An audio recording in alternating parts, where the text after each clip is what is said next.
గణపవరం మండలంలోని కొత్తపల్లి గ్రామంలో ఓ ఇంటి స్థల వివాదం మరోసారి వెలుగులోకి వచ్చింది. తన ఇంటి స్థలాన్ని దౌర్జన్యంగా ఆక్రమించారని ఆరోపిస్తూ కొత్తపల్లి గ్రామానికి చెందిన మద్దాల సరయ్య గణపవరం తహసీల్దార్ను ఆశ్రయించి న్యాయం చేయాలని విజ్ఞప్తి చేశారు. గురువారం తన నివాసంలో మీడియాతో మాట్లాడిన ఆయన, పూర్వీకుల నుంచి సంక్రమించిన తన ఇంటి స్థలాన్ని కొందరు అక్రమంగా ఆక్రమించుకున్నారని ఆరోపించారు. దీనిపై సంబంధిత అధికారులకు గతంలో పలుమార్లు ఫిర్యాదులు చేసినప్పటికీ ఎలాంటి చర్యలు తీసుకోలేదని ఆవేదన వ్యక్తం చేశారు. ఆ స్థలాన్ని ఆక్రమించిన వారిపై చట్టపరమైన చర్యలు తీసుకుని తన స్థలాన్ని తిరిగి తనకు అప్పగించి న్యాయం చేయాలని తహసీల్దార్ను కోరారు. ఈ వ్యవహారంపై రెవెన్యూ అధికారులు ఎలా స్పందిస్తారు, బాధితుడికి న్యాయం ఎప్పుడు జరుగుతుంది అనే అంశాలు ప్రస్తుతం స్థానికంగా చర్చనీయాంశంగా మారాయి. పశ్చిమ గోదావరి జిల్లా గణపవరం మండలం కొత్తపల్లి. నా పేరు మద్దాల సరయ్య. నాకు 76 సంవత్సరాల వయసు. నా మద్దాల నాగేశ్వరరావు నా స్థలాన్ని దురాక్రమణ చేసి నకిలీ పత్రాలు పుట్టించి నన్ను మీద కేసు పెట్టేసి నన్ను నానా ఇబ్బంది పెట్టేశాడండి.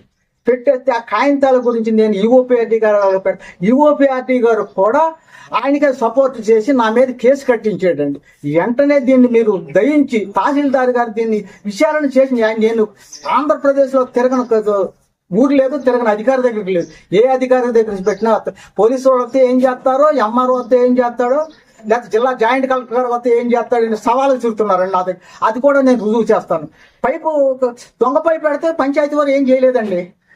పర్మిషన్ లేకుండా ఇల్లు కడితే ఈ రోజుకి ఏం చేయలేదు. నా మీద కేసు కట్టించాడండి ఈఓపీఆర్టీ గారు, బిఎస్ శ్రీనివాస్ సెక్రటరీ గారు.